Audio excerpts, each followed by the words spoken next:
Bonjour et bienvenue dans le podcast de Parents Voyageurs. Je suis Floriane et je suis passionnée de voyages, de rencontres et de découvertes. Dans ce podcast, je donne la parole à des familles de voyageurs. Qu'elles soient expatriées, nomades, tour du mondistes ou simples touristes, nous explorons ensemble les différentes facettes du voyage en famille. Le podcast de Parents Voyageurs est disponible partout. Sur notre blog, bien sûr, parents-voyageurs.fr, sur votre plateforme d'écoute préférée et sur la web radio Allô la planète. Détendez-vous, embarquement immédiat pour un nouvel épisode. Salut les parents voyageurs, j'espère que vous allez bien. Je suis ravie de vous retrouver pour un nouvel épisode. Aujourd'hui, nous prenons la direction du Pérou avec Claire. Claire et Juan ont monté une agence de voyage il y a de cela 6 ans à Cusco, donc au Pérou dans les Andes. Avec Claire, on va revenir un petit peu sur son parcours, comment elle en est venue à s'installer à Cusco avec un Péruvien, à se marier avec un Péruvien. Ils ont 3 enfants. Elle nous raconte un petit peu son parcours de femme voyageuse. Et puis je lui ai aussi posé beaucoup de questions sur la vie au Pérou, sur la place des enfants, sur l'apprentissage des 2 langues, le français et l'espagnol, dans leur famille, etc. C'est vraiment un épisode que j'ai beaucoup aimé enregistrer et j'espère que vous allez voyager avec nous et que ça va vous plaire. Je vous souhaite une belle écoute. Bonjour Claire. Bienvenue sur le podcast de Parents Voyageurs. Merci beaucoup de nous avoir contactés et de prendre ce petit temps pour échanger avec moi aujourd'hui. On va partir au Pérou et autant se dire que j'ai déjà très hâte d'entendre ton histoire et que tu nous fasses voyager dans ce, à mon avis, très joli coin du monde. Donc merci beaucoup. Est-ce que pour commencer, tu peux te présenter ainsi que ta famille ? Bonjour à tous et merci également pour l'invitation. Je suis ravie de participer. Je m'appelle Claire, donc je suis toulousaine et j'habite à Cusco depuis 6 ans maintenant avec mon mari et mes 3 enfants. On a 3 enfants de 9 ans, 7 ans et 2 ans. Okay. Voilà, et on s'est installé en Cusco en janvier 2018. Ok. Tes 2 premiers enfants sont nés en France, si je me trompe pas, et donc les le petit 3, dernier est né. Les 3 sont nés en France. Ouais, d'accord. Je suis rentrée aussi pour accoucher de ma petite fille. Ok, et bon, écoute, je pense que tu vas nous raconter tout ça. Est-ce que tu peux nous raconter un petit peu ton parcours qu'est-ce qui a fait que tu te retrouves donc mariée avec un Péruvien, Juan est péruvien. Comment c'est arrivé ça, cette histoire de Pérou dans ta vie? Un petit peu par hasard, oui et non. En fait, c'est vrai que depuis l'âge de 20 ans, j'ai toujours souhaité voyager et avoir des expériences à l'étranger. Donc au début, c'était davantage en cadre de stages étudiants ou de projets courts d'1 mois ou 2 mois à l'étranger. Et puis progressivement, je me suis lancée. J'ai fait aussi un volontariat pendant 1 an en Équateur. Quand j'avais une trentaine d'années, ce qui m'a permis de rebondir ensuite dans le cadre de mon travail à l'époque sur une expérience de 2 ans à Wallis et Futuna, donc en Polynésie, où j'ai passé 2 ans. Et forte de cette expérience, j'ai enfin réalisé un de mes grands rêves, qui était de prendre mon sac à dos et de faire l'Amérique du Sud sur plusieurs mois en sac à dos. Alors initialement, mon rêve, c'était de le partager avec un amoureux, mais j'avais pas d'amoureux à cette époque-là. Et du coup, je me suis dit, c'est quand même dommage de mettre de côté un rêve aussi grand. Et du coup, je me suis dit, tant pis, je vais le faire toute seule. Après tout, il y en a d'autres qui l'ont fait avant moi, donc il n'y a pas de raison que je n'y arrive pas. Et donc, on était en 2011 à cette époque-là. Et donc, en 2011, j'ai pris mon sac à dos et je suis partie du coup 6 mois en Amérique du Sud. Et j'ai fait plusieurs pays, classiques, Brésil, Argentine, Uruguay, Chili, Bolivie. Puis en remontant sur le Pérou, du coup, j'ai fait un trek pour découvrir le Machu Picchu. Et finalement, le guide que j'avais sur ce trek est devenu mon mari 1 an plus tard, quoi. Voilà. Et voilà, comment je l'ai rencontré il y a maintenant quasiment 12 ans qu'on se connaît. Ok. Ouais, donc t'as quand même, en tout cas toi, une sacrée expérience de voyage. Pour faire ces 6 mois de voyage, du coup, t'avais quitté ton boulot ou comment ça s'était passé? Ouais, j'avais décidé de quitter mon boulot, mais je l'ai quitté en très bons termes. Donc du coup, je savais que j'avais quand même un petit filet de sécurité au cas où si vraiment il y avait une grosse galère. Je sais que il m'aurait trouvé, je pense, une petite place. Mais oui, cela dit, j'ai quand même quitté le boulot et et c'était une aventure, une très belle aventure, une des plus belles. Ouais, c'est vrai. Et qu'est-ce que ça t'a appris ou ouais ou qu'est-ce que ça t'a apporté de voyager seule? Parce que du coup, à la base, c'était pas trop le projet. Tu t'étais pas tout de suite projeté dans un voyage seul. Et finalement, qu'est-ce que tu y as trouvé? Beaucoup de confiance en moi parce que finalement quand on voyage seul ben du coup on est face à soi-même et du coup on se rend compte que ben en fait on est capable quoi, enfin et que surtout moi j'étais rarement seule parce que tu croises beaucoup de monde sur les routes, dans les auberges de jeunesse et autres. Et puis à l'époque, nous, il n'y avait pas Facebook, il n'y avait pas tous les moyens, les réseaux sociaux qu'on a Hmm. aujourd'hui. Donc il n'y avait pas de téléphone, hein, c'est tout bête, mais il fallait encore aller dans des cyber et tout ça. Et du coup, on était, je pense, beaucoup dans la rencontre spontanée et dans la rencontre, voilà, qui naît autour autour d'un café, autour d'un petit déjeuner. Moi, je me rappelle beaucoup des petits déjeuners. Et ça c'était magique. Et j'ai pas du tout regretté à refaire. Je le referai toute seule en grande. J'en suis certaine, je le referai toute seule à refaire. Pourquoi? Parce que c'est plus facile de rencontrer du monde quand on est seul que quand on est plusieurs en fait. Et ça, ça c'était génial parce que finalement moi ce qui revient de mes voyages, c'est les rencontres que j'ai pu faire. Les paysages étaient beaux, ça c'est certain, mais ce que j'ai gardé dans mon cœur, c'est les rencontres.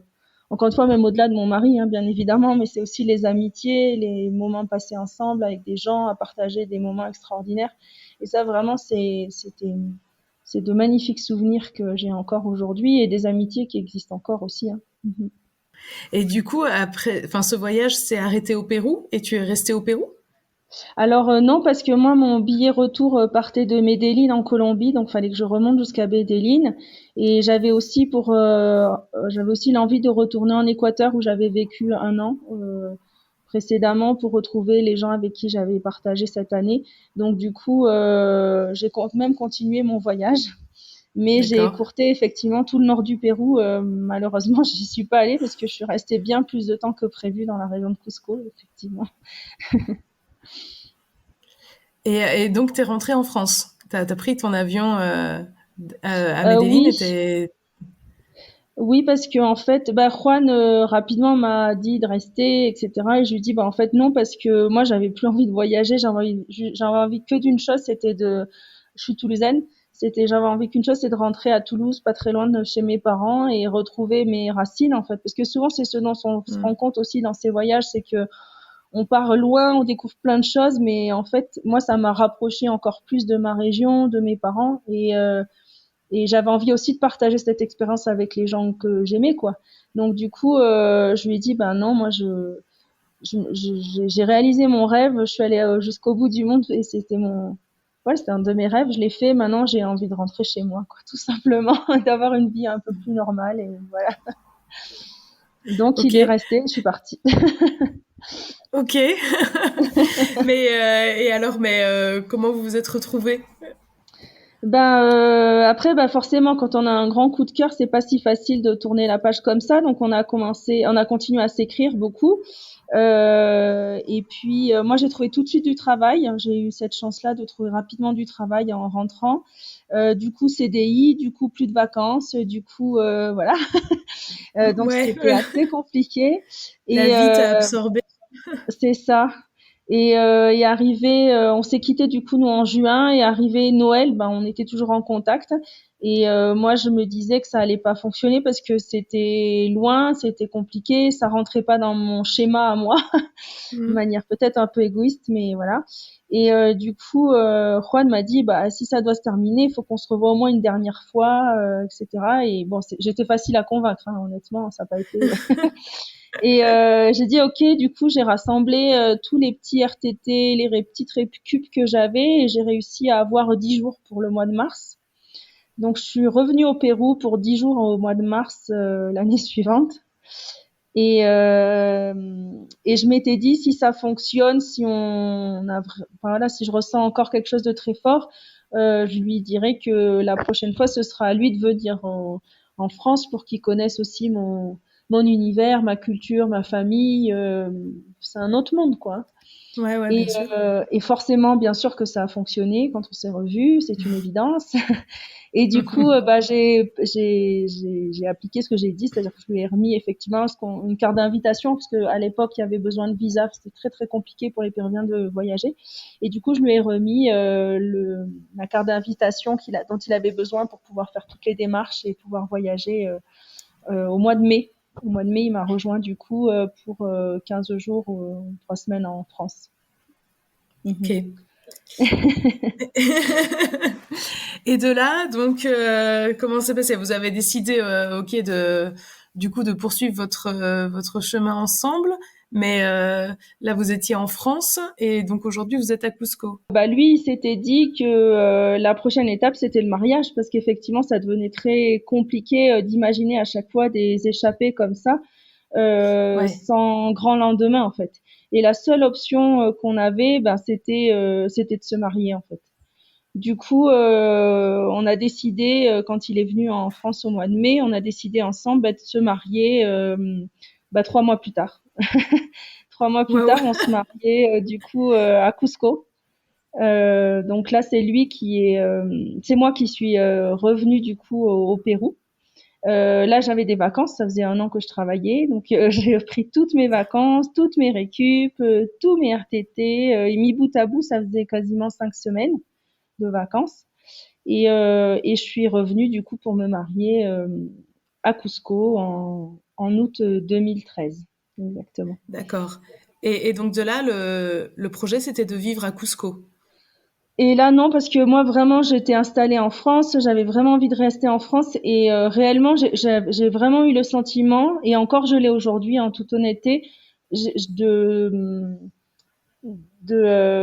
comment dire, enfin, j'avais plus 20 ans, quoi, pour repartir sans projet clair, sans quelque chose de stable qui m'attendait, sans rassurance, disons. Donc, je me sentais pas de tout quitter et pour partir à Cusco, pour quoi faire en fait, sans projet, Hmm. sans rien. Ça, pour moi, ça n'avait pas de sens en fait. Et du coup, c'est lui qui m'a rejoint du coup à Toulouse quelques mois après notre mariage. Il m'a rejoint et on a vécu 4 ans du coup en France ensemble. D'accord. Voilà. Et donc, pendant ces 4 ans, 2 enfants ont rejoint l'équipage. Voilà, exactement. Il y a 2 petits garçons qui sont nés, Waira et Cory. Et pendant ces 4 ans, Juan, très rapidement, c'était pas évident pour lui parce que, comme beaucoup d'étrangers, trouver du travail, trouver sa place en Occident, c'est pas quelque chose qui est si évident que ça. Mais il a toujours bossé, il a toujours fait des petits boulots, mais malheureusement rien de d'épanouissant comme être guide au Machu Picchu, quoi. Donc voilà, Ouais. c'était pas forcément très évident. Mais il avait ce projet assez rapidement, du coup, de créer sa propre agence. Et effectivement, ce projet d'agence de tourisme, elle est vraiment venue de lui. C'était quelque chose qui lui tenait à cœur. Et très concrètement, il a mis 4 ans à me convaincre en fait, parce que je suis pas une tête brûlée, hein. Je suis plutôt quelqu'un qui fait les choses de manière assez scolaire, organisée. Voilà. Et du coup, partir comme ça, recréer un projet, de nouveau laisser derrière moi un emploi et toute la rassurance qu'on peut avoir aussi en France, hein, sécurité sociale, le chômage, la CAF, toutes ces choses-là, ça avait du sens en fait pour moi. Et je me voyais pas tout abandonner comme ça. Donc du coup, on a mis 4 ans à monter ce projet-là. Et il a fini par me convaincre tout simplement grâce à des professeurs en fait, puisque Juan il a repris des études pour être guide et accompagnateur de tourisme en France. Et du coup, en parallèle, il devait monter un projet. Et le projet était entièrement tourné du coup vers le Pérou, vers l'agence qu'il souhaitait créer. Et donc on a été très transparent avec les professeurs en leur expliquant que voilà, c'était un projet familial, on avait envie de partir au Pérou, etc. Donc moi, j'ai suivi les cours un petit peu grâce à lui. Je l'ai aidé à monter les dossiers, mais de manière transparente avec l'école, bien sûr. Et au final, lors du dernier rendez-vous qu'on a eu avec ses professeurs, sa professeure principale lui dit mais en fait vous attendez quoi, parce que le projet il est prêt, tout a bien été validé, vous êtes prêt à partir, mais vous attendez quoi en fait? Et moi je dis Ah mais en oui, du fait coup, j'ai c'était peur. plus qu'un projet d'école finalement que vous aviez construit. Ah bah C'était oui, pas juste pour bien avoir le sûr, diplôme, c'était vraiment un projet de vie pas du tout, qui tenait la route du début à pas la du fin, tout. quoi. Et au final, en tout cas, quand moi j'ai eu la validation de cet institut de formation, je me suis dit, je me revois remonter dans la voiture pour retourner au boulot. Et là, je me suis dit, c'est bon, on y va, quoi. C'est parti. Enfin, on- moi, j'avais un peu comme une petite certification à la française, comme quoi je faisais pas n'importe quoi, qu'on restait dans les clous, que voilà, professionnellement, ça tenait la route. Et moi, ça a été le déclic qui a fait que j'ai dit, OK, maintenant, on peut y aller, on y va. Et le soir, les choses étaient claires entre nous. Hein. 4 mois après, on partait, quoi. Ah ouais, ok. Et donc c'était parti pour vous installer. Donc ça a toujours été à Cusco. Juan est originaire de là-bas. Exactement, ouais. Ok. Et est-ce que donc toi tu connaissais un petit peu pour y avoir passé quelques semaines dans ta vie? Est-ce que tes enfants, vous aviez déjà eu l'occasion du coup d'aller au Pérou quand ils étaient tout petits? Oui, on y était allé un an avant pour Noël, voir la famille.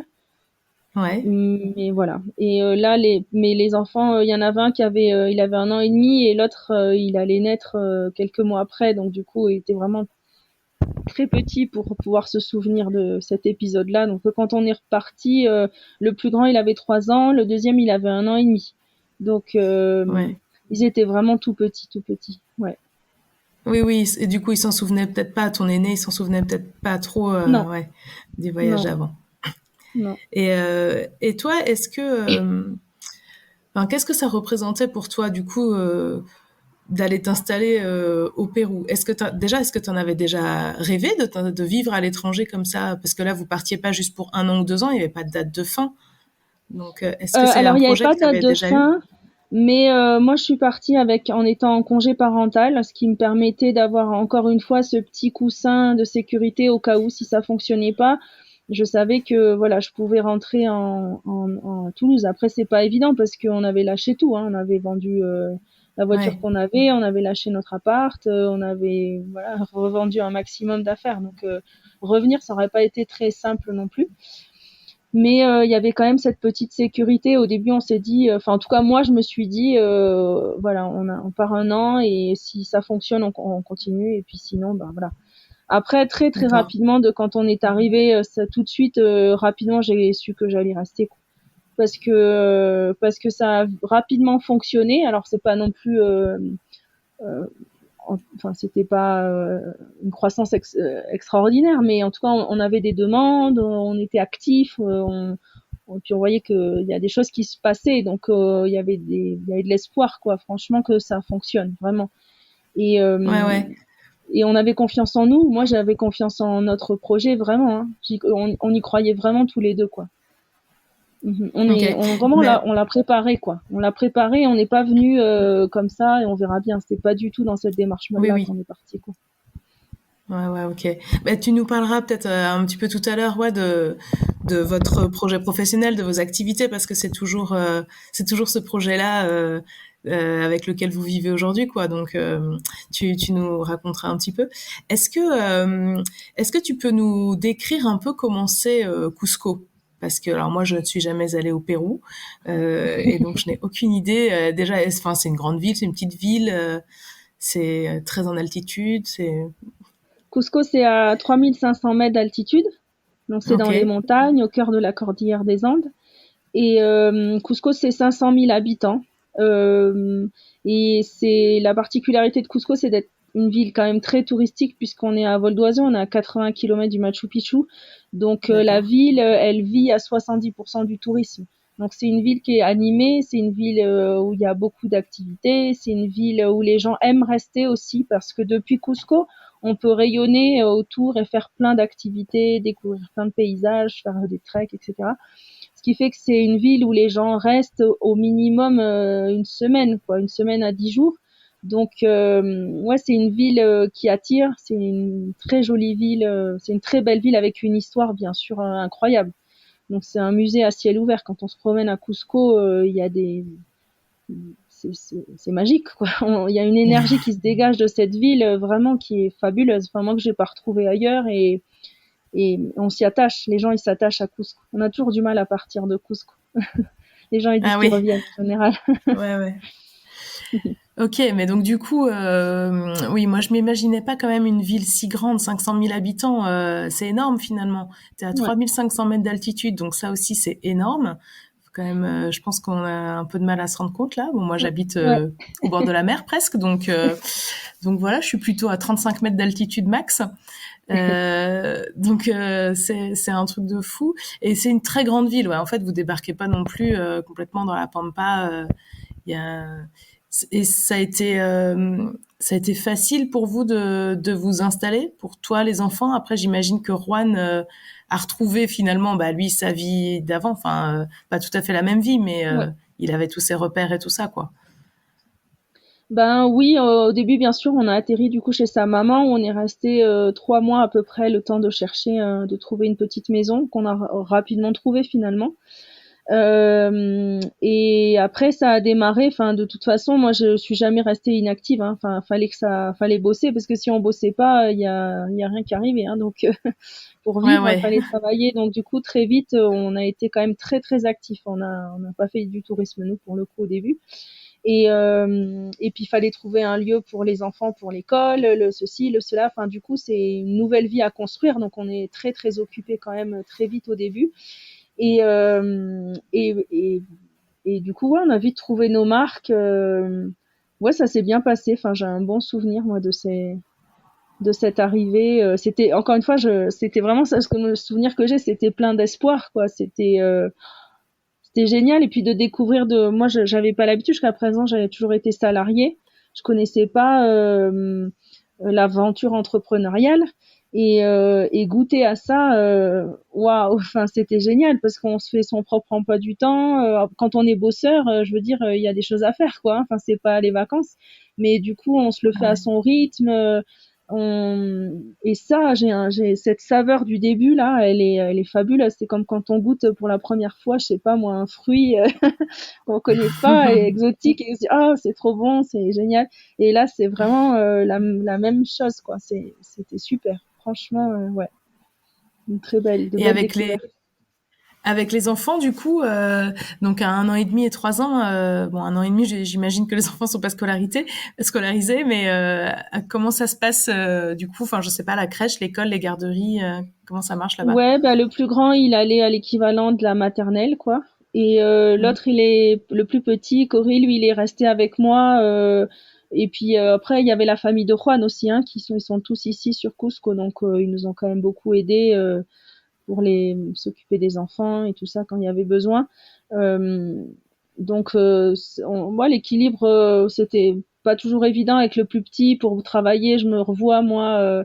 Parce qu'ici à Cusco, il faut se dire que c'est que des rues pavées en pente, ça monte, ça descend, donc les poussettes, Ouais. faut oublier, c'est impossible, impossible. Et à 1 an et demi, 2 ans, il marche pas toujours. Donc Ouais. je me revois prendre des détours énormes pour au moins l'avoir en poussette le maximum pour arriver d'un point A à un point B. Je faisais des détours de fou pour juste pour pouvoir faire les trajets en poussette. Donc voilà, après c'est rigolo, c'était pas, ouais, il y a pire quoi comme expérience. Et au niveau de la langue, vous avez toujours parlé français et espagnol à la maison, du fait que vous êtes une famille biculturelle? Alors bonne question. Moi en fait je suis de famille espagnole donc et j'avais vécu en Équateur donc je parlais déjà quand même correctement l'espagnol quand on s'est rencontrés. En France, comme la langue de rencontre, c'était l'espagnol. Moi, je lui ai beaucoup parlé espagnol, ce qui le faisait beaucoup râler parce qu'il me disait mais comment tu veux que j'apprenne le français si tu me parles espagnol? Sauf que pour moi, c'était facile. Et en français, lui, il a appris le français en venant en France, donc c'était un peu plus galère, quoi, pour lui d'avoir une conversation en français. Mais bien sûr qu'il avait raison, il fallait que je lui parle beaucoup plus français que ça, mais j'avais du mal. Donc paradoxalement, on a beaucoup parlé espagnol en France et on parle beaucoup Ouais. français maintenant au Pérou. Donc c'est vraiment rigolo. Mais les enfants, du coup, ils sont bilingues complètement. C'est vraiment leurs deux langues maternelles. Enfin, ils dissocient pas les deux en Ouais. fait. C'est réellement, ils sont sur le même pied d'égalité avec le français et l'espagnol tous les deux, parce que ici actuellement, on parle beaucoup beaucoup français. Et à l'extérieur, à l'école, avec la famille, ils parlent tout le temps forcément espagnol. Donc, du coup, les deux langues sont nécessaires et utiles pour eux actuellement ici au Pérou. Ouais, ouais. Mais c'est marrant parce que j'ai interviewé il y a pas longtemps Hélène, qui est une famille, enfin, qui fait partie d'une famille française. Ils ont été expatriés plusieurs années en Nouvelle-Zélande. Et du coup, quand ils habitaient en Nouvelle-Zélande, elle faisait des pieds et des mains pour que ses enfants parlent français, pour Ah, ah, qu'ils aient un peu une culture française et qu'ils apprennent, ouais, la langue française, qu'ils la pratiquent dans la famille. Et maintenant, ils sont rentrés, donc ils sont installés en Suisse. Et du coup, le français est devenu la langue de la vie en société et l'anglais est très très ah présent ouais. à la maison. Alors que bon, ils sont tous français au final, mais c'est resté. Donc c'est un peu comme vous Ouais, finalement. ouais, La langue de la famille n'est pas celle de la vie en société, quoi. C'est c'est assez ça. drôle. Ouais, ouais. On a eu aussi des témoignages sur la difficulté de maintenir un bon niveau de français au niveau de la lecture et de l'écriture, notamment chez les enfants qui grandissent pas dans le système scolaire français ou au moins francophone. Est-ce que toi, tu mets des choses particulières en place à ce niveau-là? Est-ce que c'est un sujet important pour qu'ils sachent bien lire et écrire en français? Alors, en fait, pendant le Covid, il faut savoir que les écoles ici ont été fermées 2 ans. Hein. Donc, toute l'année Ah ouais, 2020 et toute l'année 2021, les écoles étaient fermées au Pérou, avec uniquement avec une proposition d'école virtuelle. Mais on sait les difficultés d'une école virtuelle dans la vie normale. Franchement, c'était très très très compliqué. mais Et surtout du avec des coup, petits, quoi, où c'est tellement, enfin, c'est ouais, virtuel prend vraiment tout son sens, quoi, comme mot. c'est très très compliqué. Et Ouais, du coup, moi, je suis rentrée en France pendant 5 mois parce que aussi pour accoucher du coup de ma troisième petite fille. Et du coup, je suis rentrée avec les garçons et je les ai scolarisés en France pendant d'accord. 5 mois. Et ça leur a permis du coup de se confronter à la culture française à l'école, mais au plus grand d'apprendre à lire et à écrire en français. On a eu une maîtresse extraordinaire, franchement, elle a fait des miracles avec ce petit garçon qui parlait français mais qui ne savait ni le lire ni l'écrire, et le peu de choses qu'il savait lire et écrire, c'était en espagnol, et elle a réussi en quelques mois à lui apprendre, quoi. C'était génial. Ouais. Et l'autre était plus petit, Cory, lui, il était en dernière année de maternelle, donc du coup, il n'a pas eu cette chance-là d'apprendre à lire et à écrire. Mais pour le plus grand, le plus dur est fait, je pense, parce que ça, c'est chouette. Et l'école où ils sont actuellement ici à Cusco, c'est une école privée, mais c'est une école où ils ont des cours de français et d'anglais. Ils ont 4 heures de français et 4 heures d'anglais chaque semaine. Donc du Ah, mais coup, c'est beaucoup. ouais, du coup ça maintient quand même un petit niveau. Après, c'est du français initial, quoi. Donc mais bon, à moi, après, derrière, à essayer effectivement de renforcer un petit peu ce qui est fait en classe. Mais bon, après, malheureusement, oui, il y aurait plein de choses à faire. Je sais qu'il y a le CNED, il y a des familles qui arrivent à faire suivre à leurs enfants le cursus du CNED. Moi, honnêtement, j'ai absolument pas le temps. Vraiment, je, après, c'est peut-être des choix de vie, mais C'est très difficile, hein, à la fois, enfin, pour des enfants qui sont déjà scolarisés dans un système, en fait, tu leur refais refaire une deuxième ouais, école, quoi. Donc, c'est à la ouais, fois, c'est un très lourd investissement pour les enfants et pour les parents, bien sûr. Donc, ouais, ouais, c'est ça. j'imagine que c'est assez compliqué. Mais bon, c'est vachement bien quand même. 4 heures de français par semaine Ouais, dans leur école, c'est déjà beaucoup quand même, 4 heures de français, en plus de 4 heures d'anglais. Donc, ça ouais, permet quand même de poser des bases grammaticales, j'imagine. Et puis, c'est ça. parce la langue française. Bon, après, ça ressemble pas mal à l'espagnol, quand même, aussi dans les structures de Ouais, phrases et mais tout ça. l'orthographe du français, Ouais. ça reste. Ah ouais, ouais. Si tu l'apprends pas, Non, mais c'est là que compliqué. tu te rends compte que le français, en fait, c'est hyper Ouais. difficile, quoi. Mais je vois que le plus grand qui lui est allé à l'école, alors il a fait qu'une moitié de CM1, CE1, pardon, une moitié de CE1, et ben il explique au plus petit, oui mais E, A, U, ça c'est O en français.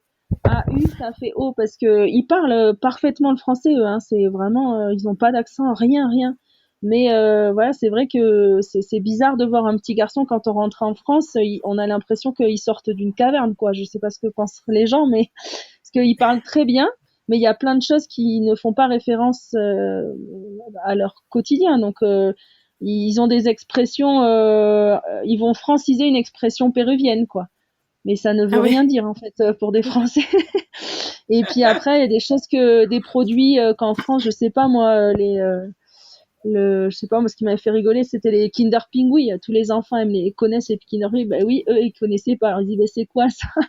Les gens ils doivent se dire, mais elle les fait vivre dans une caverne ou ils sortent Bon, d'où en ces même temps, gamins? c'est pas grave, hein. Le Kinder Pingui, Non, mais c'est rigolo. Enfin, plein de petites choses comme ça, je pense à ça, mais ouais, ouais, c'est c'est marrant, rigolo. ouais.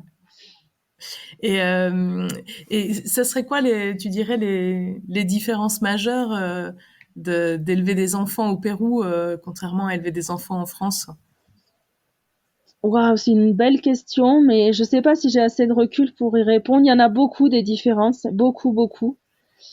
Euh, mais j'ai l'impression de pas encore avoir la maturité pour y répondre de manière. Je le ressens en fait, mais j'ai pas encore le recul. J'ai l'impression. Je le ressens parce que quand je rentre en France, je sens un décalage. Je sens ils sont pas dans le moule français, ils sont un peu à part. Ici les enfants, c'est pas des enfants rois, c'est pas ça, mais les enfants ont une place, ils dérangent pas ici. Ici, les enfants ne dérangent pas. Par exemple, quand on va à une fête, on est invité, ça ne viendrait jamais à l'idée de quelqu'un à dire c'est sans les enfants. Enfin, ça n'a pas de sens en fait. En France, plein de fois, on va dire ah bah oui, mais c'est que entre adultes ou en gros, on fait bien comprendre que les enfants, ils vont nous embêter quoi. Hmm. Ici, jamais, jamais, jamais, ça m'est jamais arrivé qu'on me dise sans les enfants. Bien sûr qu'ils sont là, les enfants, et ils font du bruit, ils embêtent et tout, mais à chaque fois, les gens ils vont dire bah c'est normal, c'est des enfants en fait. Ils sont là, bah, ils vivent comme des enfants, quoi. Et les gens s'en occupent beaucoup, même quand on n'est pas de la famille directe. Si un enfant qui pleure, par exemple, il y a quelqu'un qui va s'approcher, en général gentiment, hein, avec un gâteau, avec une orange. Moi, ça m'est arrivé dans la rue une fois, avec un bonbon, en disant bah pleure pas, tiens, prends ton petit bonbon ou quoi. Ouais. En France, ça ne viendrait jamais à l'idée à quelqu'un d'intervenir au sein d'une famille et en plus en donnant un bonbon ou un chocolat. Je pense que... Mais ici, moi je le vis bien hein, parce que je trouve ça du coup la crise elle passe, le petit garçon ou la petite fille ils sortent de leur introspection triste machin et puis du coup ils se tranquillisent facilement quoi. Mais du coup, tout ça, moi, je le ressens quand je rentre en France. Je sens que les enfants, ils dérangent, quoi. Ils nous embêtent, en fait. On a Ouais, envie d'être ouais, c'est tranquille, on vrai. est là pour discuter, on a envie de, voilà. Ici, c'est pas du tout le cas. C'est jamais, jamais. Et après, ici, au niveau de l'éducation, moi, ce que je ressens aussi un petit peu, c'est que ils sont moins ouverts sur le monde aussi. C'est des enfants enfin, je trouve que les enfants sont très gentils ici. Enfin, ils sont très respectueux, je trouve, dans les écoles, des professeurs et tout. Moi, je trouve les enfants, enfin, après, c'est ma vision et peut-être que d'autres l'auront pas. C'est une vision de quelqu'un qui habite à Cusco. Voilà, peut-être qu'à Lima, il y aurait une autre expérience mais je trouve qu'ils sont très respectueux des professeurs, très bien élevés quoi en fait. Toujours il y a bonjour, quand tu sors de table, tout le monde, hein, même dans les familles plus pauvres, hein, on remercie la dame qui a fait à manger, enfin comme un automatisme quoi. Mais du coup, ils Ouais. sont mais aussi très centrés sur eux-mêmes. Et il y a peu d'ouverture dans le monde. Et quand tu les confrontes à des gamins aujourd'hui en France qui sont ouverts à plein de choses, qui savent le monde, qui savent ceci, qui ont vu ceci, qui ont vu cela, qui ont lu tel et tel et tel et tel livre. Ici, le livre, il n'existe pas chez les familles. Enfin, le livre, c'est un objet que les gens connaissent très peu. Et du coup, ça fait des enfants, voilà, différents, quoi. Différents, enfin, ouais. qui ont peut-être moins d'ouverture au monde. Ouais, mais des enfants qui sont peut-être plus à l'aise dans leur vie quotidienne, là où ils sont, dans leur famille, dans la société, dans l'école qu'ils fréquentent, etc.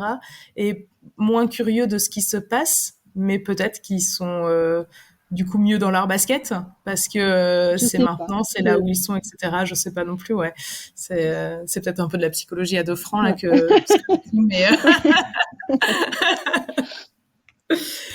Ok, non, mais c'est hyper intéressant ces petits points de détail comme ça qui font un peu, qui font la différence, quoi. Et le fait qu'il y ait pas trop de livres dans les écoles aussi, c'est ça? Enfin, genre, il y a pas des bibliothèques et tout ça. Les livres sont chers ici. Les livres sont vraiment chers et du coup ils sont. Mais bon, c'est normal parce qu'il y a peu de gens qui achètent, donc forcément c'est cher. Et c'est pas un Mhm. objet qui fait partie non du quotidien ni des enfants ni des familles. Non. On a du coup nous en parallèle on a aussi une association et justement on essaie d'introduire le livre dans les écoles et on voit bien que c'est pas évident et même pour les instituteurs c'est pas évident en fait. C'est pas simple. Mais du coup, avec quoi ils travaillent les instituteurs dans les classes? Ah non, c'est avec des livres, mais je veux dire le livre comme les livres de, ils vont étudier des histoires, bien sûr comme nous on l'a fait quand on était jeune, mais pas le livre Ouais, plaisir quoi. Le livre qu'on va, voilà, ouais, ok. qu'on, voilà. Alors que c'est vrai qu'en France, en tout cas, moi je trouve avec mes enfants, enfin on a habité en Belgique, c'était pareil. Vraiment, il y a d'énormes efforts qui sont faits pour pousser le livre dans les que les enfants s'approprient cet objet et n'en aient pas peur, que ça soit pas quelque chose de sacralisé, que ça soit là, c'est pas nécessairement là où il y a le savoir et que c'est quelque chose de très précieux, et très important. Ce sont des objets de plaisir qui peuvent manipuler, qui peuvent voilà qui racontent des histoires Mhm. qui sont c'est pas forcément utile, c'est juste c'est juste pour se faire du bien, quoi. Ok. Il y a quelques mois, on a Émilie donc avait interviewé une famille de voyageurs qu'elle a suivi pendant plusieurs épisodes qui ont voyagé en Amérique du Sud. Donc c'est Anthony et Anne Ségolène pour nos auditeurs du projet Familare. Ils sont passés par le Pérou où ils ont vécu quand même des moments assez difficiles parce que c'était pendant la crise politique du Pérou. Donc en termes de date, je pense que c'était quoi, 2022, peut-être début 2023, je sais pas exactement. Est-ce que tu pourrais nous expliquer un petit peu ce qui s'est passé ou ce qui se passe encore d'ailleurs au Pérou, parce qu'en fait en France on est, je trouve, pas très bien informé de tout ça. C'est pas facile d'avoir des informations. Ben alors déjà, on est en Amérique du Sud. En Amérique du Sud, il y a une instabilité politique chronique dans tous les pays. Donc on est dans un pays qui a connu, oui, une crise politique de janvier 2022 à février 2023 pendant 3 mois. Mais c'est une crise politique parmi de nombreuses autres. Quand c'est pas le Pérou, c'est l'Équateur. Quand c'est pas l'Équateur, c'est le Chili. Quand c'est pas le Chili, c'est le Brésil. Enfin, je veux dire, on est dans des pays très instables politiquement. Donc ici, oui, ça a été vécu difficilement parce que du coup, ça a bloqué concrètement le pays de manière drastique. Mais pour les personnes, elles sont résignées ici. Hein. Faut dire, oh, ça va passer. Ah ouais. C'est comme ça. On a vécu ça aussi il y a quelques années. Regarde, maintenant, c'est l'Équateur. Enfin, voilà.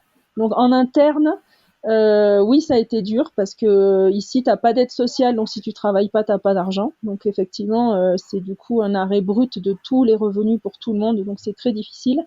Mais pour les gens, très malheureusement, c'est quelque chose qui est fait partie de leur univers et de leur possible. Voilà. Donc pour résumer, ce qui s'est passé, c'est qu'on a en 2021, il y a eu les élections présidentielles. Ici, on était encore en pleine, c'était encore difficile par rapport au Covid. Et il y avait 18 candidats. Sur les 18 candidats, il n'en restait que deux, l'extrême droite et l'extrême gauche. L'extrême droite, c'était la fille du dictateur Fujimori, qui avait été condamné pour crime contre l'humanité, elle a d'énormes casseroles et elle trempe dans de nombreuses histoires de corruption. Et de l'autre côté, c'était un instituteur des Andes qui représentait la gauche, du coup, et qui est sorti un petit peu du chapeau sans réelle base politique, sans légitimité, sans soutien, et qui a finalement, c'est lui qui a été élu. Il y avait 100 000 voix d'écart, hein, même moins, je crois. C'était vraiment, ça s'est joué dans un mouchoir de poche. lui a été élu avec l'énorme soutien de toute la partie andine. À Cusco, ils ont voté à 85% pour Castillo, pour cet instituteur devenu président ensuite. Donc ça a nourri d'énormes espoirs de la part de toute la population andine, des espoirs de représentativité, des espoirs d'écoute, des espoirs de changement face à une ultra-droite en face. Et la difficulté, c'est que l'équivalent de leur assemblée nationale, ici, leur congrès, lui, est resté à droite, donc il avait pas de soutien. Donc c'est une histoire qu'il pouvait pas tenir debout en fait, parce que il était tout seul en fait contre tous, j'ai envie de dire. Et du coup, ils ont réussi au bout de 3 fois finalement à le faire sauter pour des histoires apparemment de corruption. Ce qui est tout à fait possible, parce que la corruption ici, elle est partout, tout le temps. Tout le monde s'est fait. Je connais personne qui peut passer à travers. À un moment donné, pour que quelque chose avance, elle fait partie du quotidien. Donc, j'imagine même pas au niveau au niveau d'un président du Pérou. Bien sûr qu'il a dû tremper là-dedans, mais encore une fois, voilà.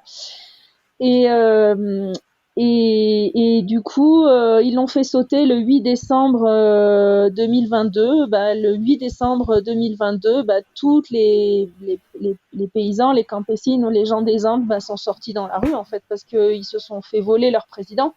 Ils ont perdu leur président et du coup, ils ont été très mécontents, ce qui peut se comprendre. Et ça a généré de très gros blocages en fait dans le pays, et c'est ça qui a été très difficile, parce que du coup le pays était refermé sur lui-même, parce que on pouvait plus venir parce que les routes étaient bloquées quoi. Donc c'est vrai qu'en termes de tourisme, tout s'est éteint pendant 3 mois. Ils ont même fermé le Machu Picchu parce qu'il y avait des menaces de blocage sur le Machu Picchu. Et voilà. Et ça s'est arrêté du jour au lendemain. Pas forcément parce qu'il y a eu une solution, mais simplement parce que les paysans ici n'avaient plus les moyens de ne plus travailler en fait, parce que encore une fois, si on ne travaille pas ici, on n'a aucune aide sociale, absolument aucune aide sociale. Donc du coup, ils ont, je pense, mis toutes leurs économies, toutes leurs forces, tous leurs espoirs pendant 3 mois pour essayer de faire vaciller le pouvoir. Mais en face, bien évidemment qu'ils pouvaient tenir bien plus que 3 mois sans travailler, eux. Et du coup, du jour au lendemain, ils ont tout réouvert, quoi. Ah ouais. Donc rien n'est réglé. Mais je veux dire, il y a rien de, c'est terrible, c'est fataliste, mais ici c'est la vie. Enfin, je veux dire, là ça s'est révélé avec ce problème-là, mais c'est des problèmes récurrents qui reviennent toujours, parce que les problèmes seront jamais réglés. L'inégalité, la pauvreté, le manque de moyens, elle est là depuis toujours au Pérou. Donc ça peut revenir, mais tout comme ça revient régulièrement en Équateur, tout comme ça revient régulièrement au Chili, tout comme la Bolivie aussi connaît ces épisodes cycliques de crise, quoi. Ouais. Parce que les problèmes ne sont pas réglés, les gens sont pas représentés, les gens sont, voilà, il y a une inégalité à pleurer ici. Et du coup, entre les ultra riches et les ultra pauvres. Et tu parlais de population andine. Est-ce qu'il y a un sujet un peu ethnique aussi, avec des discriminations entre certaines parties du Pérou? Ben oui, parce que d'un côté, on a le Pérou, c'est 35 millions d'habitants à peu près aujourd'hui. Il y a 13 millions d'habitants à Lima. Lima, c'est le pouvoir économique, c'est vraiment tout est concentré à Lima. Le pouvoir, l'argent est concentré à Lima. Et le reste du pays, ils ont la poussière qui reste, quoi. Et il y a une inégalité, même justement, on parlait des enfants avant, sur l'analphabétisation qui est énorme. On a à Cusco, on a jusqu'à 15% d'analphabétisation chez les filles, mais on a 5 à Lima, quoi. Enfin, je veux dire, c'est des écarts qui sont énormes. Alors que Cusco, c'est une ville qui est très touristique, qui attire des touristes du monde entier. Il y a une richesse énorme, mais les richesses, elles repartent à Lima, en fait. Donc c'est même pas redistribué, quoi. Ouais, ok. Est-ce que du coup c'est aussi pour ça que vous avez créé cette association, que peut-être ça tenait à cœur à Juan d'avoir un impact positif avec votre entreprise? Exactement. Tu peux pas le dire mieux que ça. Effectivement, quand on a créé notre agence à l'époque, Juan m'a dit tout de suite, il faut qu'il y ait un volet social, quoi. Alors moi, j'ai toujours travaillé dans l'associatif, donc je lui dis oh là là, j'aimerais bien faire une pause. Et il a pas lâché comme d'habitude. Et du coup, on a vraiment créé l'association. Du coup, l'association s'appelle la Solidarité Tréquinca. C'est une association française dont l'objet est de soutenir des projets éducatifs et culturels dans les petites écoles des Andes. Et du coup, on travaille sur la longueur, en fait, sur la durée avec les écoles. Parce qu'effectivement, ce que Juan avait ressenti pendant toute son enfance, c'était qu'il n'y a pas de moyens dans les écoles. Il n'y a pas de moyens. Le bâti est très beau. Ils ont des belles écoles. Elles sont bien peintes de l'extérieur. Franchement, c'est des beaux bâtiments qu'ils ont. Mais à l'intérieur, il n'y a pas de moyens, quoi. Et ils sont face à des familles qui sont dans la misère, en fait. Ouais. La misère, on la ressent avec ces enfants à travers, ne serait-ce qu'en regardant leurs mains, leurs petits pieds, leurs petites joues toutes abîmées, les habits qu'ils ont. Enfin, il y a pas de moyen, quoi, qui est donné à ces enfants. Donc du coup, l'idée c'était vraiment d'intervenir dans des écoles éloignées, dans le rural, là où personne ne va, et essayer effectivement d'apporter un petit plus. Alors après, nous on va pas changer le monde, on va pas pallier les problèmes du ministère de l'Éducation ici, c'est pas du tout le but. Mais par contre, on va essayer d'apporter des petits plus quoi aux enfants de ces écoles-là qu'on va accompagner pendant 2 ans, quoi. D'accord. Et donc ça vient en complément de votre agence. Est-ce que tu peux nous expliquer un petit peu ce que vous faites en fait? Quel est votre quotidien? Quel est votre travail? Vous travaillez ensemble, hein? Du coup, on travaille ensemble. Donc, du coup, on a créé l'agence. L'agence, elle est péruvienne. Euh, on a créé l'agence du coup Tréquinca en janvier 2018 ici quand on est arrivé, et on est vraiment spécialisé sur le public francophone et les petits groupes. Et du coup, on propose à la fois des circuits assez classiques sur le sud du Pérou, des circuits clés en main de 15 jours, 3 semaines, etc. On propose aussi des excursions au départ de Cusco, que ce soit des cours de la vallée sacrée, les visites de la ville de Cusco, les sites archéologiques. Et on propose aussi des treks au départ de Cusco aussi, et que ce soit en allant vers le Machu Picchu ou vers d'autres sentiers plus ou moins connus par les touristes, quoi. Ouais, ok. Et c'est des treks qui sont adaptés, qui sont faisables avec des enfants? Alors nous, quand on a créé l'agence, notre cible c'était les Français en voyage, on va dire. Qui avaient envie de qualité, quoi. Enfin, de se dire, quand tu vas dans une région si riche historiquement, c'est dommage de pas mettre les moyens pour comprendre réellement. Donc, du coup, d'où l'intérêt de prendre un guide francophone pour ne pas passer à côté de cette si belle histoire qu'on a ici, quoi. Et puis, il se trouve que de fil en aiguille, réellement sans le chercher ou sans le vouloir, on a commencé à accueillir des familles. 1, 2, 3, 4, et en fait le mot est passé, et aujourd'hui je pense qu'on est facilement sur 50% de notre clientèle qui sont que des familles, en Ah fait. oui, ok. Et ce qui a fait que la réalité c'est qu'on s'est spécialisé pour répondre aux demandes des familles sur des treks qui sont devenus assez réguliers, quoi, dans notre agence. Donc ça s'est fait main dans la main, quoi, avec les familles, mais sans le Ouais. provoquer. Ouais. En fait, ça s'est fait naturellement. Donc ça c'est rigolo, parce que quand je repense à au début, moi jamais j'avais pensé à développer ce volet-là. Enfin, je sais pas.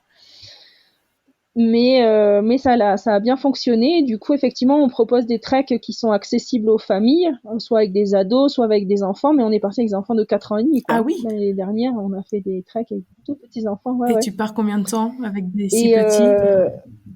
4 jours, ils sont partis. Allez. Ouais, sur le trek du Larès. Ouais. Après, c'est un bel accompagnement, hein. On part avec des chevaux pour s'ils souhaitent se reposer de temps en temps, Ouais. les enfants puissent monter sur le cheval. On a tout, ils portent pas. On a des chevaux en plus qui portent les affaires. Et on part avec des cuisiniers. Enfin, ils sont très bien accompagnés. Et puis nos Ouais. guides maintenant, ils sont devenus, ils ont l'habitude, quoi, des enfants. Et voilà. Et puis on a adapté aussi. Donc on a du coup développé pas mal de treks accessibles aux enfants, et on a aussi adapté des visites de Cusco, des visites de sites archéologiques qu'on a retravaillé pour que ça devienne aussi intéressant pour les enfants, en proposant en fait comme des petites enquêtes avec un petit cahier à remplir, comme ça se fait beaucoup en France, je Génial. sais, mais ici c'était pas du tout Ouais. développé, où il faut répondre à plein de questions sur les Incas pendant la visite, quoi. Voilà. Donc ça fonctionne aussi très bien. Ouais, ben ça m'étonne pas et c'est vrai que ce genre de choses, on le trouve vraiment de plus en plus partout dans les pays occidentaux, je trouve.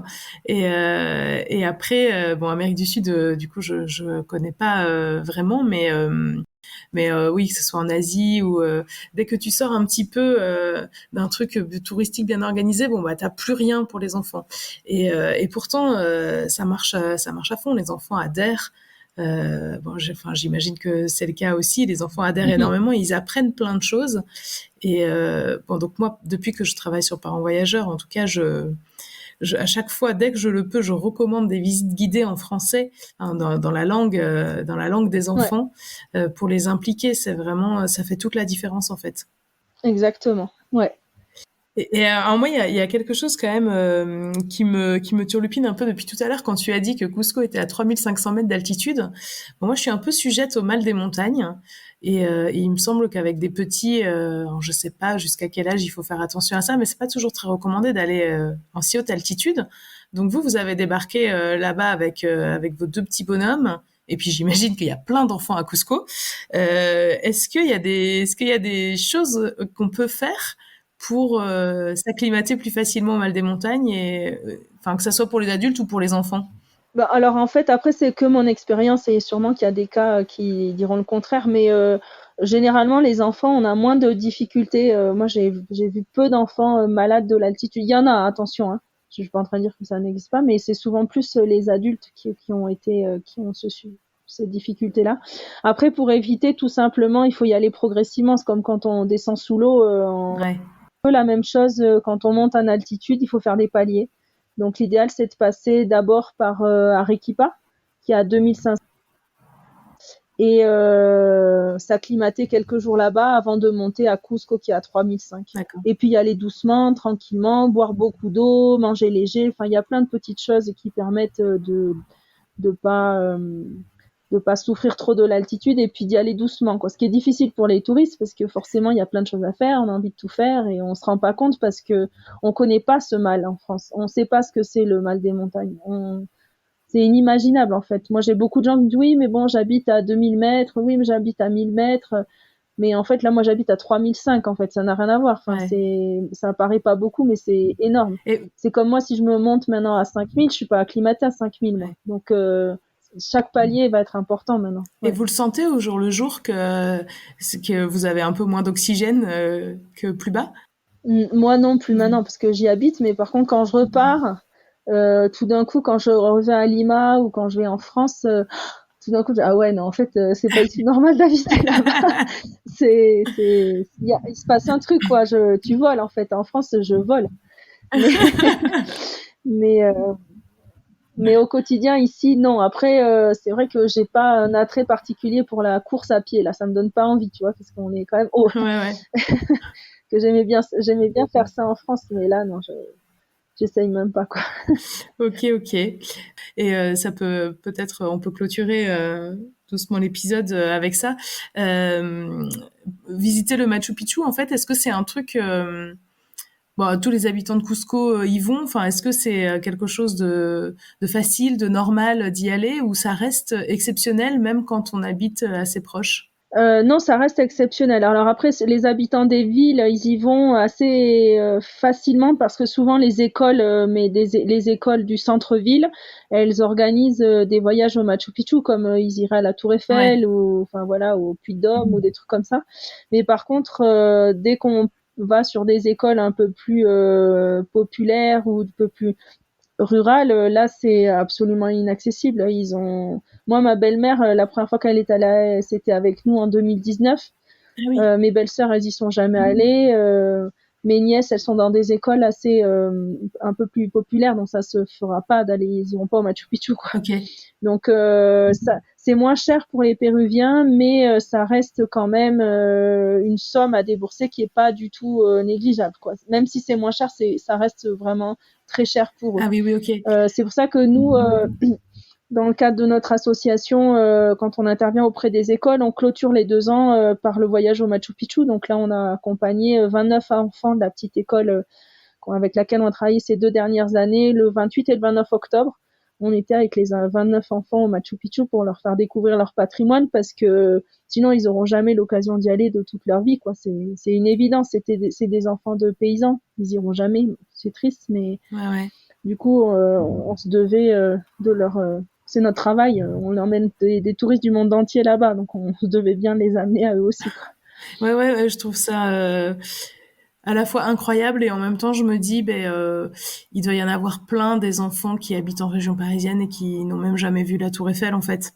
Donc c'est probablement assez similaire, mais c'est vrai que vu de la France, le Machu Picchu c'est quand même iconique.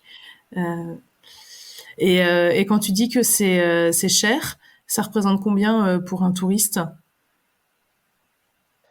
Alors ça dépend parce que le Machu Picchu c'est pas facile d'accès en Ouais, fait. La grosse problématique du Machu Picchu c'est ça, c'est pas comme le Taj Mahal où on y va, hop, on y ouais, est c'est quoi. ça. Là c'est vraiment une expédition pour y aller et il n'y a pas de route pour Oui, y aller. d'accord. Donc ce qui fait que l'option pour y aller c'est des trains et les trains sont vraiment chers parce que c'est des trains touristiques. Après c'est des très beaux trains, hein. Le prix vaut la chandelle, mais du coup on est dans des prix tout à fait Ah européens oui, quoi. ok. Et l'autre option, c'est y aller en bus et puis après continuer à pied le long de la voie ferrée, puisqu'il n'y a pas de route. Soit on prend le train, soit on marche le long de la voie ferrée en fait. Mais la deuxième option du coup qui est d'y aller en bus, là pour le coup c'est très très route quoi. C'est vraiment des bus qui sont pas quali quoi. Enfin, je veux dire, on est sur des bus vraiment de haute montagne avec le ravin en bas et tout ce que tu veux. Donc du coup, c'est pas cher du tout, mais c'est une sacrée expédition parce que c'est 7 heures de bus, 3 heures de marche. Enfin, je veux dire, c'est pas facile d'accès, quoi. Donc la grande difficulté du Machu Picchu, c'est ça, c'est que soit c'est très compliqué d'accès, soit c'est cher, en fait. D'accord. Et si on veut du Cali, eh ben c'est cher. Ouais, ok. C'est vraiment, les gens sont souvent très étonnés par les prix. Après, moi, en toute sincérité, hein, je pense s'il y en a qui m'écoutent, il y en a qui vont me dire que j'exagère mais bon, je dis ce que je pense. On parle d'une des 7 merveilles du monde moderne. Enfin, c'est quand même pas rien. C'est quand même le Machu Picchu. On parle du Machu Picchu qui est vraiment qui est menacé aussi. Donc, du coup, la gestion doit pas être évidente parce qu'ils peuvent pas mettre autant de monde qu'ils voudraient. Je veux dire, on pourrait baisser les prix et mettre plus de monde sur place, mais je veux dire, il va s'écrouler à un moment donné. Enfin, environnementalement par là, on est vraiment face à une vraie catastrophe qui arrive là. Et donc, c'est cher, voilà. Je pense que la qualité de ce qu'on va voir m'étonne pas tant que ça en termes de prix. Après, voilà. Souvent, on a l'image quand on voyage, c'est le Pérou, donc c'est pas cher. C'est les pays du Sud, etc. Ben oui, mais sauf que là, on parle d'une des 7 merveilles du monde moderne, en fait. Donc, nous-mêmes, ici, à Cusco, on est sur du 2500 $ le mètre carré, quoi, dans la ville pour acheter. Enfin, on est dans une bulle, en fait, et une bulle touristique. Donc, forcément, tout est très cher. Ouais. Tout est très, très cher ici. Ouais, puis j'imagine en plus Donc, pour les touristes aussi, quoi. en termes d'approvisionnement, etc. Enfin, je veux dire, c'est comme quand on n'achète que des produits importés, quand on vit sur une île au milieu du Pacifique. Là, c'est à 3500 mètres d'altitude, donc en fait, tout est compliqué. T'as tout compris, c'est ça. Ouais. Écoute, un grand merci vraiment Claire pour ce partage, de nous avoir fait voyager jusqu'à Cusco. Et d'ailleurs, j'ai remarqué que tu dis Cusco, tu traînes un petit peu sur, sur le U. C'est ton accent toulousain qui s'est ramené dans l'espagnol ou c'est comme ça qu'on dit Cusco? Non, je pense que c'est d'ici, c'est l'accent d'ici, je pense. Écoute, merci beaucoup. Et puis peut-être à bientôt. Merci vraiment. Merci à vous aussi, puis j'espère accueillir encore plein de familles et d'enfants, parce que c'est très chouette de bosser avec eux, enfin de leur faire découvrir, de sentir, enfin c'est un challenge à chaque fois, intéresser des adultes déjà intéressés par l'histoire, j'ai envie de dire, c'est notre métier, on sait le faire quoi. Mais intéresser des enfants, c'est une difficulté bien plus, c'est un autre challenge quoi. Et on est assez content quand on a des enfants qui reviennent d'un trek avec le sourire, content. on se dit que waouh, on a réussi à leur faire aimer la randonnée. On espère qu'ils auront aussi d'autres expériences plus tard dans d'autres pays, peut-être de trek. Et c'est une responsabilité, en tout cas, qu'on prend vraiment à cœur, quoi. Pareil, c'est moi qui anime la plupart du temps les visites de Cusco, puisque je suis guide aussi, moi aussi, depuis un an, j'ai le diplôme de guide. Et quand je termine les visites et que je vois que les enfants ils sont pas ennuyés, qu'ils ont rempli tout leur petit carnet, qu'ils ont plein de questions, honnêtement, je me dis que ouais, on a réussi quelque chose, quoi. On a réussi à planter des petites graines. Ouais, c'est sûr, c'est sûr. Et franchement, merci à tous les guides du monde qui prennent du temps pour se mettre à hauteur de nos enfants, pour voilà, pour les intéresser, parce qu'en fait, c'est passionnant. C'est comme ça qu'on développe leur curiosité et qu'on en fait, je crois, de meilleurs citoyens du monde, quoi. Donc vraiment, ouais, merci pour cette belle initiative. Merci beaucoup, Claire. Merci à toi. Ciao. Merci. Au revoir. Un immense merci à Claire pour son témoignage, pour le podcast de Parents Voyageurs. J'espère que ça vous a plu. Si vous voulez des infos pour visiter le Machu Picchu, découvrir Cusco et les Andes en compagnie de Claire et Juan, je vous mets évidemment tous les liens dans les notes de l'épisode sur le blog de Parents Voyageurs. Claire m'a envoyé aussi de chouettes photos, je vous mets ça évidemment. L'agence s'appelle Trekinca, T-R-E-K-K-I-N-C-A, il y a 2 K au milieu et vous aurez toutes les infos. Comme d'habitude, si cet épisode vous a plu, n'hésitez pas à mettre 5 étoiles pour le podcast Parents Voyageurs sur votre plateforme d'écoute. Un petit commentaire, ça nous aide à gagner en visibilité. Vous pouvez en parler et partager cet épisode sur les réseaux sociaux en nous taguant et bien sûr en parler tout simplement dans votre entourage. Cela nous aide grandement. Un grand merci à vous et je vous dis à très bientôt pour de nouvelles aventures.